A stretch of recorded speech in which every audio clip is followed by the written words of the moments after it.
Good morning. It is day 142 on the Pacific Crest Trail, and I've just begun a 24-hour challenge. It's left at about 3:15, so that's the time I'm going to aim to finish. Slept okay. I was quite paranoid about being eaten by mosquitoes, so it took me a little bit of time to get to sleep. But we got there eventually, so I think I got somewhere between like 5 and 6 hours, which is what I was aiming for. There was quite a bit of condensation on my quilt we cowboyed to save time getting up in the morning, but I expected that, and I've got literally a whole day to dry it out, so not worried about that at all. Yeah, feeling pretty good. Stretched this morning. All the little pains I had yesterday gone. Let's hope that stays. I'm going to change up the format slightly today. I'm going to just have little check-ins. Don't know how regular, we shall see. And I don't really have too much of a plan for today either. At one point I was thinking like maybe every 10 miles I'd stop for a break, but I have a feeling it'll be more just like as and when and how I'm feeling.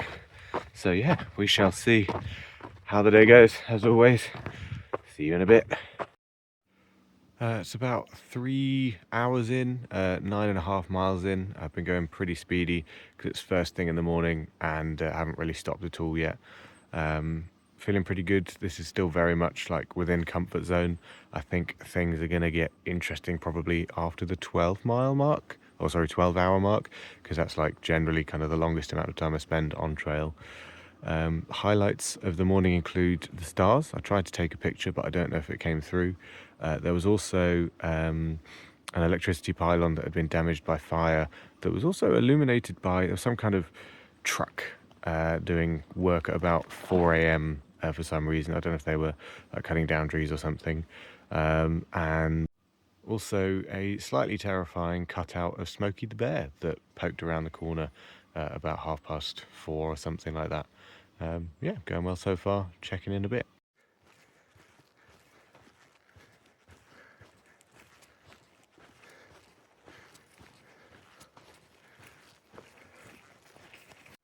It's been another 3 hours of walking, and I've done another 9.5 miles, so pretty fast, but that's mostly because I just got a bit carried away with the whole competitiveness of it and trying to push myself, etc. So I fully expect it to, like, my speed to decrease as I need to take more breaks and just slow down generally. But currently on track for 60 miles. Like, I've done 20 or 19 miles in less than 8 hours. So you see how my brain works. So technically I'm on track for 60 plus, but we'll see how it goes, see how I feel. I'm currently, like, the main thing that's in pain at the moment is like the soles of my feet again. They're just feeling bruised and sensitive like they were before.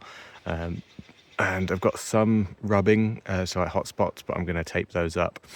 So I think it's mostly because, so normally I have lunch like by mile 15 or so, and I haven't really done that. I'm just taking a break at mile 19.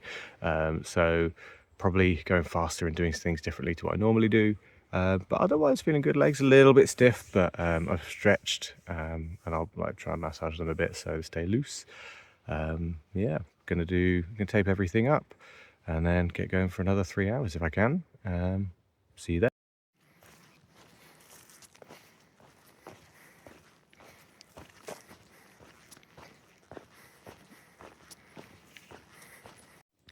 It's been another 3 hours of walking. It's now about 1 p.m. Somehow I'm still averaging 2.9 miles an hour, but I think it's because it's been so flat for the last section. So things are fairly cruisy here, even if my legs are feeling a bit stiff.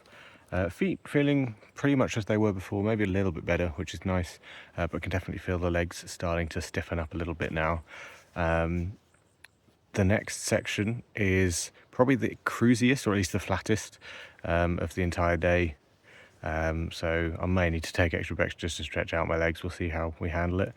But it'll also be the section where I walk the furthest in one bit that I've ever walked on the Pacific Crest Trail, so that's pretty exciting.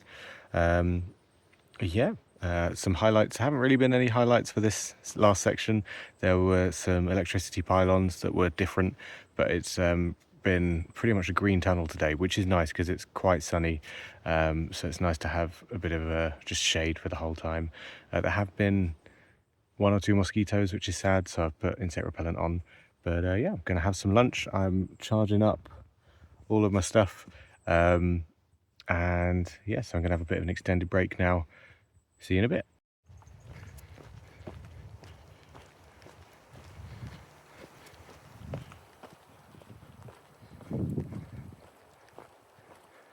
Over halfway, baby.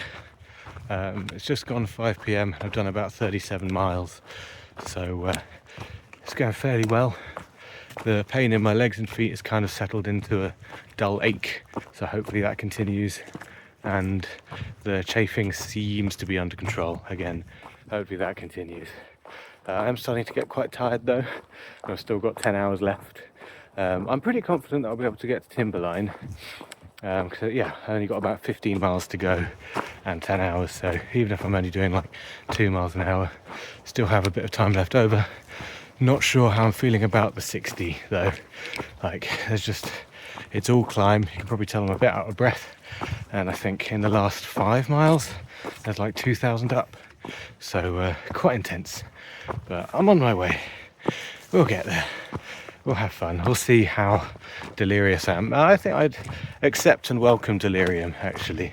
Be a nice distraction. Oh, also some highlights of this section.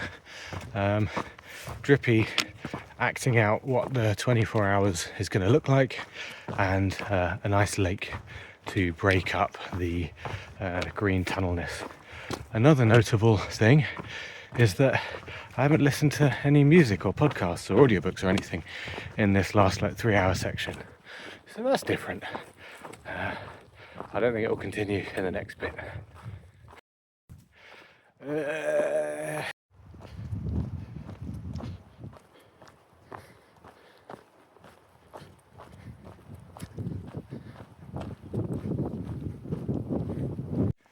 8 p.m, about nearly 45 miles in. I was about to say that I'm actually feeling surprisingly good, but just as the sun went down, I've started feeling really tired, which makes sense, circadian rhythm and all that. And my right foot started hurting more than it was. It's tingling now, which is interesting. But other than that, okay, the leg stiffness is fairly quiet. Chafing still is there, but not too bad. But yeah, highlights from today, or from the last section. A better view of Mount Hood, walking along that was pretty cool. There was a big old tree trunk that had been uprooted, and I got to have a delightful dinner with Drippy and Tort before this last section. I've only got about 8 miles to go, so I know I'm going to make it probably, hopefully by around 11 p.m. is what I'm hoping for, and I think I'm also just going to call it there, not carry on trying to push for a 60 just for an arbitrary number, really. Because while it would be cool to push myself to the limits and see how far I can get in a full 24 hours, it's not worth injuring myself and causing myself damage for that I've got the remaining of my through hike to worry about. So yeah, just gonna set up my stuff and go to sleep, really. But yeah, pretty cool. I'm gonna have done over 50 miles. I'll see you at the end.